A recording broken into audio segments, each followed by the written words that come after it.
Part 1.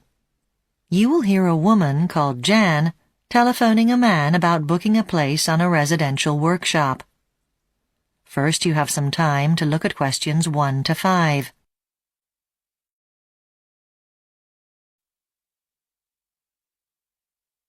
Now listen carefully and answer questions 1 to 5. Hello, Creative Centre. Hello there. I'm phoning to book a place on your next 2-day drama workshop. Okay, let me just check. Yes, we've still got room on that course. Great. Can I have your full name? Yes, it's Jan Creswick. That's Creswick. Thanks, Jan. And are you coming on your own? Yes. And have you done any of our courses before? Yes, I did one a couple of years ago. Great. So you may be on our computer records. Which course did you do? The writing for the theater course? Okay. Right, yes, here we are. Oh, so that's 20 Gregory Avenue. Gregory Place, actually. Okay, I'll correct that on the computer. And can I ask if you work? Yes, I want to be an actor, but I'm working as a waitress at the moment. After this course, who knows? Right, back to the paperwork. So, we're enrolling you on the 2-day course that starts tomorrow, the 30th of May. Oh, sorry, no, on the 13th of June. I meant the one starting in 2 weeks. Is that still all right? Oh, that's fine. Before you hear the rest of the conversation, you have some time to look at questions 6 to 10.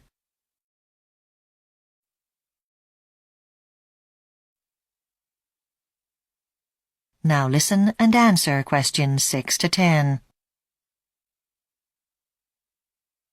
Can you tell me something about accommodation?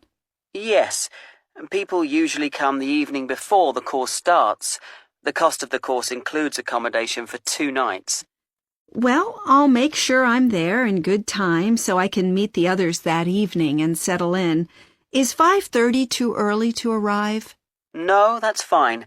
And you'll finish no later than 5 o'clock on the last day. Right. Okay. Right, just a few other things. Any dietary information we should know? All the food is provided, and we use organic produce as often as we can. Oh, that sounds great. But I don't eat anything that's made from milk. I know that can be difficult. Oh, it's not a problem. What about meat? Do you eat that? I don't eat much of it, but that's fine. You don't need to note that. Sure? Yes. Hey, I am really looking forward to this. Great. I don't know if you know this, but we may divide into 2 groups in the afternoon if we have more than 16 people on the course. If we do that, there'll be a choice of doing comic or what we call classic work. Oh, I'd always go with comedy. I'm much more interested in that. Now, how did you find out about this course? Was it the adverts in the Sunday newspaper? No. In fact, I looked for drama courses on the internet and I saw that you were doing one. When I read about it, I just thought, hey, why not? Okay. I saw that you send out some pre-course material. Yes. I don't have much time to read any of the books you're recommending, but I'd be grateful for your leaflet, the one you mentioned in your publicity. Sure. I'll put a copy in the post to you. Thanks a lot. I can't wait. Wait till you see what we have in... That is the end of Part 1. You now have 1 minute to check your answers to Part 1. Section 2. You'll hear part of a free class about safety around campus. First, you have some time to look at questions 11 to 14.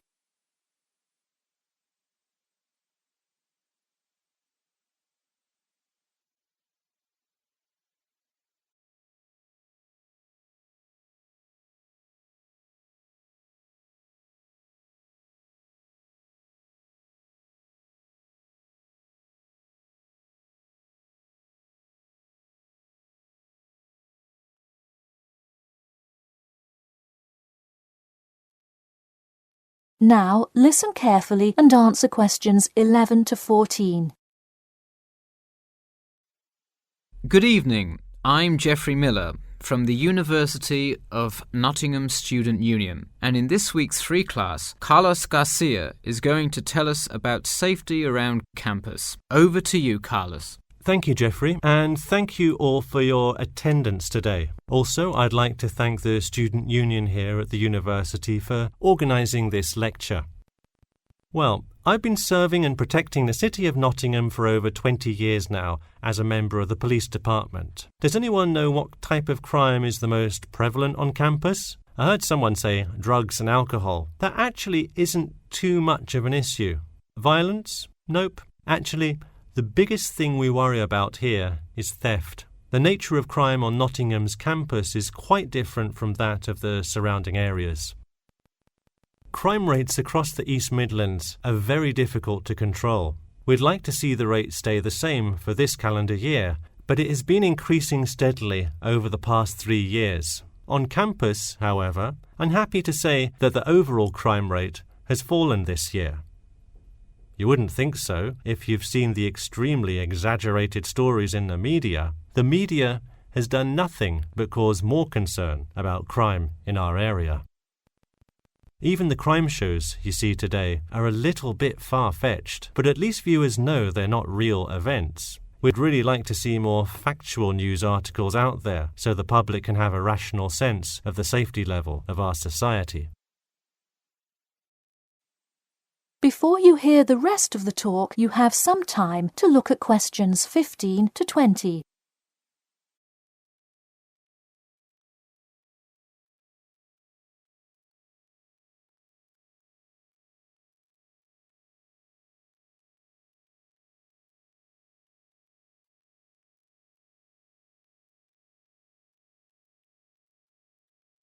Now listen and answer questions 15 to 20. Okay, let's move on to what to do when you see a crime. Do not get involved if at all possible, and do not draw too much attention to yourself by running away in a conspicuous manner. Though most likely, and hopefully, you will not have to experience this situation, if you are being mugged, please do not try to resist. Instead, be compliant and seek help after the incident.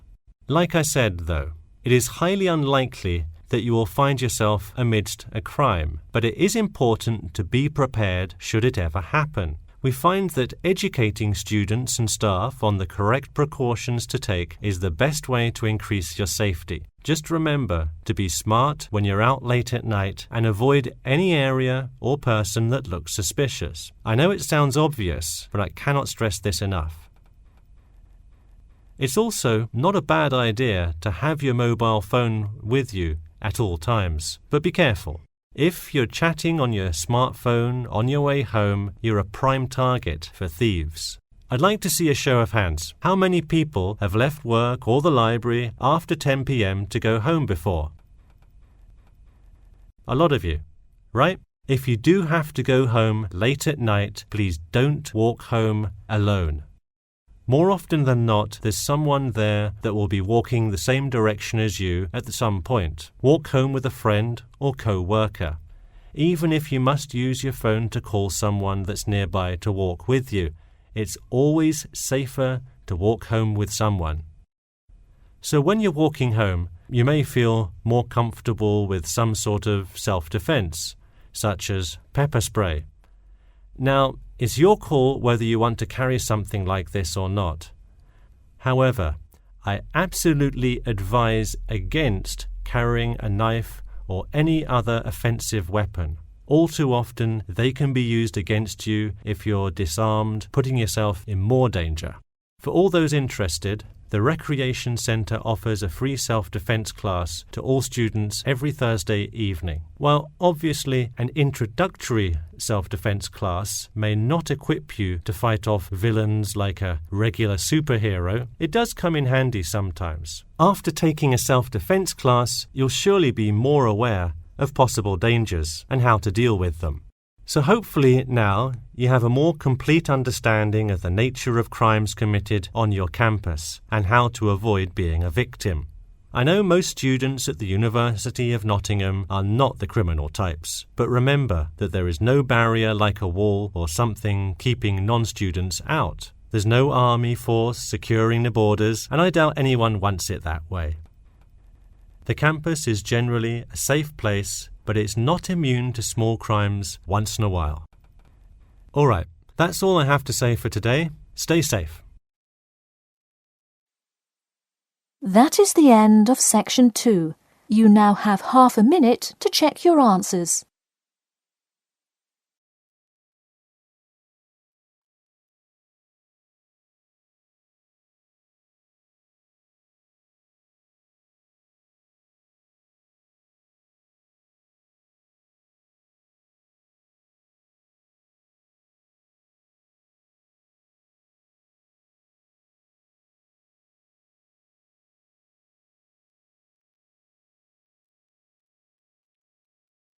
Now turn to section 3.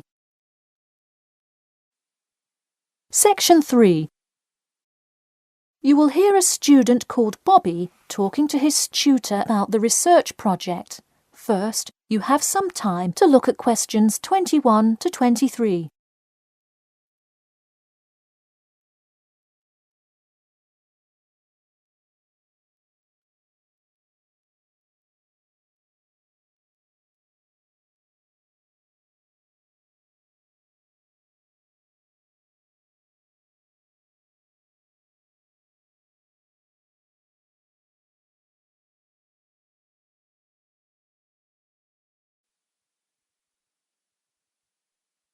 Now listen carefully and answer questions 21 to 23.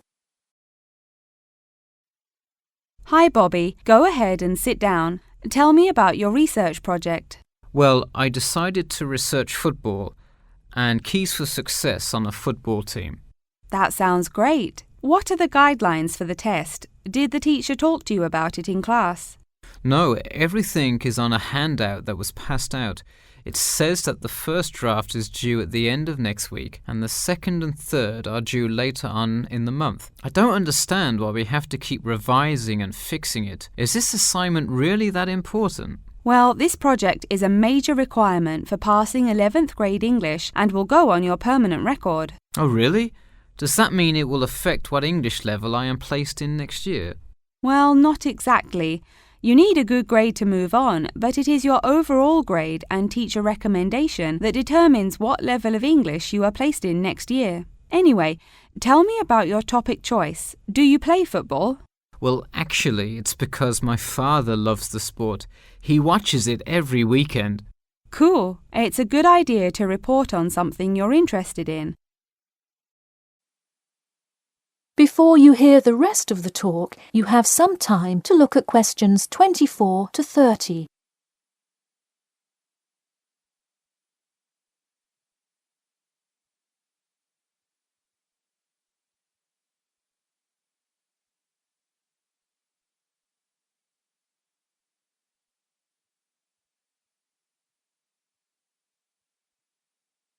Now, listen carefully and answer questions 24 to 30. I see you worked hard calling players and the head coach to talk, so let's see what information you got. Well, you have to listen carefully to the first call on the recording. It's really hard to hear because the background noise is louder than the person's voice. Yes, it is a bit tough to discern. I'm afraid the player's answer is too short as well. You will have to interview him again and try to get him to give a better answer. Okay, I thought that might happen. I will call him again tomorrow. Moving on, let's look back at this question.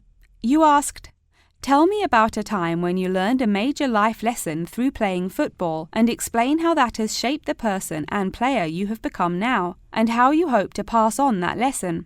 It is a great idea for a question, but in an oral interview it is far too complex. I would advise you to break it up into multiple parts to get a better response. I guess you're right. I wouldn't want to have to provide an answer to a question like that. I will simplify it. I found that when I asked players this question, it took too much time because they were struggling to answer the question completely. In fact, this is the question Joe Billings was answering when the tape ran out. He did tend to ramble on all the questions, didn't he? He sure did. I would recommend that when you go back and interview players again, that you use a more sophisticated recording device. This recording is spotty, which indicates that the equipment wasn't working consistently. Okay, I guess it probably wasn't the best idea to use the sound recorder on my phone. Hey, could you give me some feedback on the content of the report itself? Sure, let's start by focusing on your topic. While I like that you chose to cover football, it seems inexplicit. The keys for success of a player and team is quite an interesting topic, but what is your thesis? That is to say, what conclusions can you draw from your research? I would suggest coming up with a strong thesis statement and then shaping your report based on that.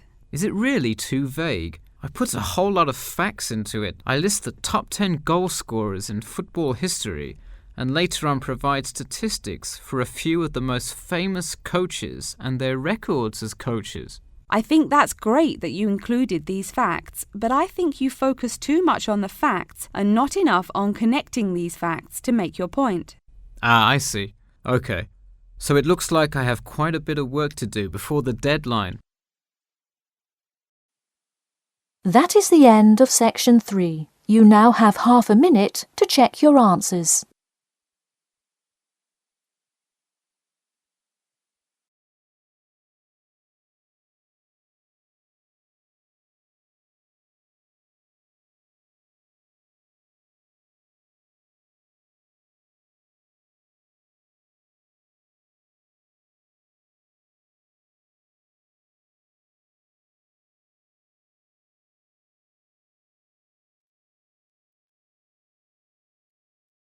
Now turn to section 4. Section 4. You will hear part of a lecture about how to give a quality speech. First, you have some time to look at questions 31 to 40.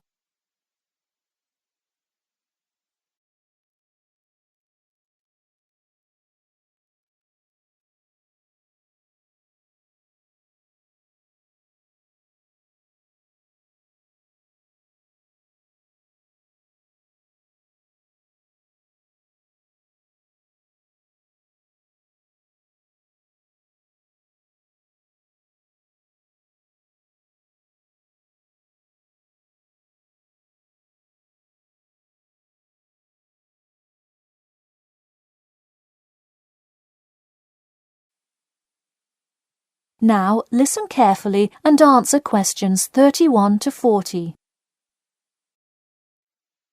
Good morning. Today I am going to cover the daunting task of giving a quality speech, a thought that makes most of us cringe.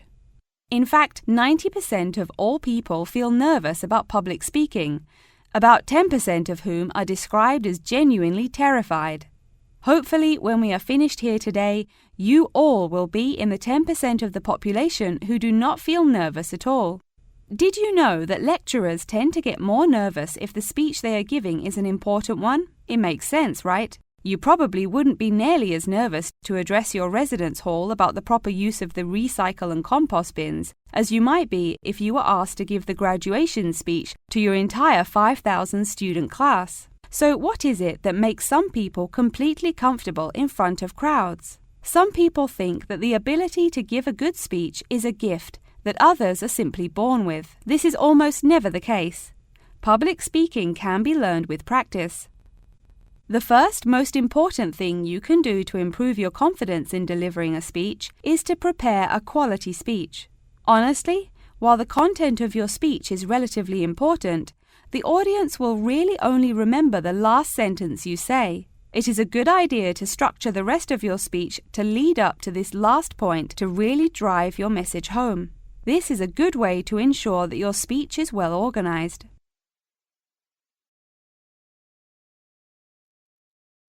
Once you are confident in the quality of the speech you have written, the rest is just about your stage presence. Let's go through some do's and don'ts of public speaking. First, you want to command the attention of the room. Do not, I repeat, do not proceed with your speech until the audience is paying attention. Even Martin Luther King Jr.'s I Have a Dream speech wouldn't have made any difference in the world without the undivided attention of his audience. To continue with the I Have a Dream example, one of the reasons that MLK was such an effective orator was his ability to speak with passion and engage with his audience. That sort of charisma does not come from reading straight from paper. Don't get me wrong, it is a good idea to write your main ideas down on a note card, sheet of paper or something. But one factor that will consistently lead to a boring, forgettable speech is writing down your entire speech. Do not write your full speech down. If you are constantly reading your paper, you are not making eye contact with your audience, and thus failing to really express the feeling that goes with your ideas. I advise you write 1 or 2 ideas, so if you suddenly draw a blank, you have something to jog your memory. If you've written a good speech that you believe in, those ideas should be sufficient to keep you on track. Once you have those ideas written down, give your speech a few practice runs in front of the mirror, into your sound recorder on your phone, or with a friend before it comes time to address a crowd. That way, you can hear how the ideas come across, make sure there are no abrupt transitions, and find out whether you are talking too fast or too slow. Timing is important. Make sure you time yourself beforehand to see how long your speech is. That is pretty much it. With practice, you'll be able to deliver an expert speech that engages and even maybe inspires your audience. Just remember, speak with emotion. No one wants to listen to someone reading from a script. As I come to a close in my speech, I'll point out that I have employed all of these tips that I have covered. I practiced my speech ahead of time and timed it, and I can even show you my one small index card with just 3 simple bullets on it. It's as easy as that. That is the end of section 4. You now have half a minute to check your answers.